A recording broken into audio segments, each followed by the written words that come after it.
Il était impossible cette semaine de passer à côté du dernier MV du band que tout le monde qualifiait de Rookie Monster.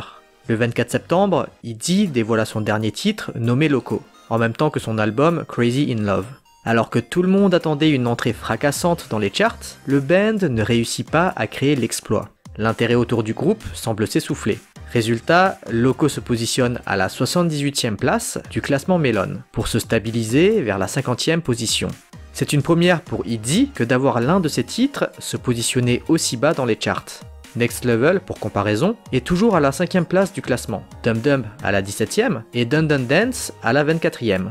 Selon les netizens, ceci s'expliquerait par la surutilisation du concept qui n'apporte plus aucune fraîcheur. D'autres expliquent que les voix graves des filles ne plaisent plus autant au public. Et finalement, un internaute souligne que le potentiel de Yuna est sous-exploité, et qu'en plus de cela, les choix des stylistes la concernant sont assez contestables. Et en effet, une controverse eut lieu concernant le style vestimentaire de la maknae du band. Alors qu'ITZY se dirigeait vers la Music Bank, des clichés du groupe montraient Yuna vêtue d'un ensemble en cuir, accompagné d'un décolleté et de barésies déchirées. Si la tenue est gracieuse et remarquable pour certains, d'autres netizens accusent la styliste d'avoir adopté une tenue trop provocante pour une mineure, tenue qui tend à sexualiser la maknae de 17 ans. Alors que certains bands bien établis ont un droit de regard sur leur tenue, il est peu probable pour les K-netizens que ce choix soit laissé aux artistes du groupe. ITZY étant encore jeune, les tenues sont vraisemblablement imposées par le label.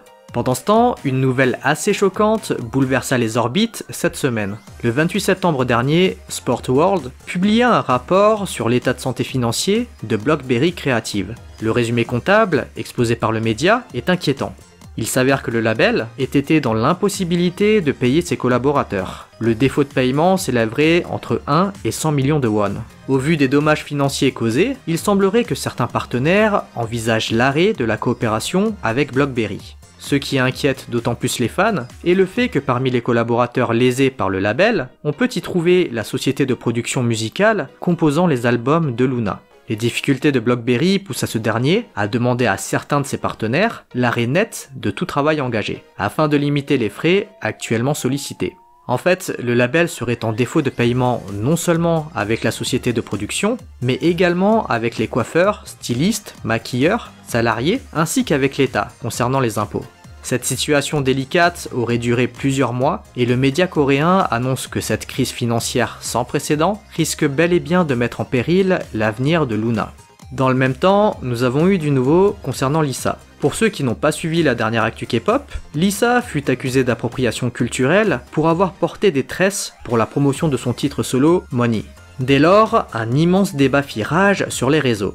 Certains affirment que Lisa devrait s'excuser et arrêter d'utiliser la culture afro afin d'en faire un accessoire de mode. D'autres avancent que cela ne peut être considéré comme de l'appropriation culturelle, les tresses étant un hommage à la culture afro et Lisa n'ayant aucune volonté de blesser quelle culture que ce soit. Au vu de la tension qui régnait chez les Blinks, une fan décida de confronter Lisa sur son appropriation culturelle et de l'éduquer sur le sujet lors d'un live avec les fans.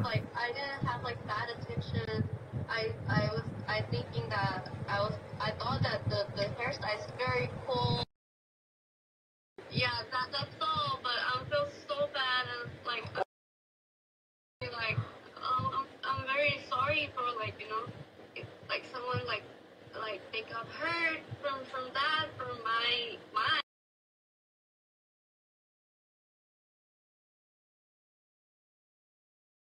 I'm so sorry that I have to double check with everything, but okay, well I'll be 조심해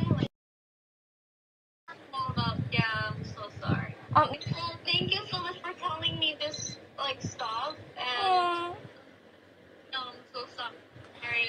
Please tell your friends or Thank you so much for listening. Malheureusement, le débat continua de plus belle. En fait, les excuses ainsi que la détresse de Lisa provoqua l'irritation de certains fans. Ces derniers se désolent que l'artiste ait dû subir une réprimande et s'excuser, alors qu'elle souhaitait simplement honorer les box bread qu'elle trouvait juste très jolies. Et en France, l'ambiance est tout autre. Avec la Paris Fashion Week, les Blinks français ont été nombreux à attendre l'arrivée des filles. En effet, Jennie, Jisoo et Rosé ont décidé de se rendre à la capitale pour, entre autres, assister à l'événement. Si certains ont été ravis de la garde rapprochée de Jisoo lors de son passage au jardin des Tuileries, et ce malgré la masse de personnes présentes, d'autres ont été sidérés par les vidéos de son arrivée à l'aéroport de Paris. En effet, l'artiste avait littéralement été envahi par une marée de fans. L'idole a pu difficilement évoluer parmi la foule pour atteindre la sortie. La situation fut difficilement acceptée par les fans internationaux ainsi que les fans coréens, qui se révoltèrent d'un tel manque de manières de la part des Français. Ces derniers ne laissant aucun espace à Jisoo et se comportant tels des sasaeng. D'un autre côté, c'est l'organisation de la sécurité de l'idole qui fut critiquée.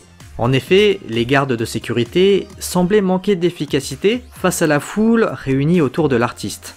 Cependant, les attaques envers la garde rapprochée de Jisoo ne se limitèrent pas seulement à un manque de professionnalisme, mais dénonça également une agression sexuelle sur l'artiste. La vidéo montrant un garde du corps posant la main sur l'épaule de l'idole suscita de violentes réactions chez certains Blinks, qui, pour une partie, n'étaient ni plus ni moins qu'une agression sexuelle. Toutefois, plusieurs internautes viennent prendre la défense de la sécurité, qui exécute seulement son travail de protection en orientant Jisoo vers un endroit moins prisé par les fans. D'autres affirment que les Blinks devraient d'abord se comporter comme des fans respectueux et ne pas submerger Jisoo, pour éviter que ce genre de contact soit nécessaire. Bon les amis, comme d'habitude on se retrouve la semaine prochaine pour une nouvelle vidéo. Entre temps, n'hésitez pas à liker, à vous abonner et à activer la cloche pour me soutenir. N'hésitez pas aussi à venir sur Instagram. Allez, on se dit à toutes et bye bye.